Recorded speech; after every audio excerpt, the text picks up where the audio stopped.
سندھ کے سینئر وزیر اطلاعات اور ٹرانسپورٹ شرجیل انعام میمن نے کہا ہے کہ پاکستان اور ایران کے درمیان برادرانہ تعلقات میں اضافہ دونوں ملکوں کے عوام کے لیے خوشحالی کا عملی ثبوت ہے۔ دونوں ممالک آرٹ، تعلیم، ثقافت اور تجارت کے شعبے میں بہت آگے جا چکے ہیں۔ ایرانی سفارت خانے میں ایرانی کونسل جنرل اور کنزیومر ایسوسی ایشن آف پاکستان کے زیر اہتمام حضور نبی کریم صلی اللہ علیہ وآلہ وسلم کی ولادت باسعادت کے ماہ مبارک ربیع الاول کے موقع پر دو قوم اور ایک ذائقہ کے عنوان سے تقریب منعقد کی گئی۔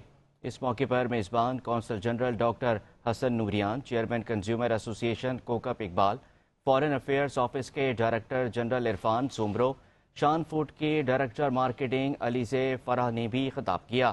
تقریب میں اراکین قومی اسمبلی ڈاکٹر مرزا اختیار بیگ، شازیہ عطا، صوبائی وزراء سید ناصر حسین شاہ، سعید غنی، ذوالفقار علی شاہ، جام اکرام اللہ دھاریجو، اراکین سندھ اسمبلی، چین، ترکیہ، روس، سلطنت آف عمان، انڈونیشیا اور دیگر ملکوں کے سفارتکاروں کے علاوہ اعلیٰ شخصیات نے بھی شرکت کی۔ تقریب کے مہمان خصوصی صوبائی وزیر شرجیل انعام میمن نے مزید کہا کہ ربیع الاول کے ماہ مبارک میں ایرانی سفارت خانے میں منعقدہ تقریب میں آ کر خوشی ہو رہی ہے۔ پاکستان اور ایران خطے کے دو اہم ممالک ہیں جو موجودہ چیلنجز کا سامنا کرنے کی صلاحیت رکھتے ہیں۔ انہوں نے مزید کہا کہ پاکستان اور ایران کے سفارتی تعلقات اتحاد بین المسلمین کی مکمل عکاسی کرتے ہیں۔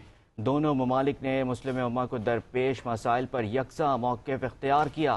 انہوں نے کہا کہ ایران کے کونسل جنرل حسن نوریان پاکستان اور ایران کے درمیان قائم مضبوط رشتے کو مزید مستحکم کر رہے ہیں۔ تقریب سے خطاب کرتے ہوئے ایران کے کونسل جنرل ڈاکٹر حسن نوریان نے کہا کہ مسلمانوں کے لیے ربیع الاول کا مبارک مہینہ اس لحاظ سے زیادہ اہم ہے کہ اس ماہ میں حضور کریم صلی اللہ علیہ وآلہ وسلم تشریف لائے۔ انہوں نے کہا کہ ایران اور پاکستان قدیم ثقافت اور تاریخی ورثے میں جڑے ہیں۔ فارسی زبان سے پاکستان کے لوگوں کو خصوصی لگاؤ ہے۔ دونوں ممالک ادب کے شعبے میں بھی ایک دوسرے کے قریب ہیں۔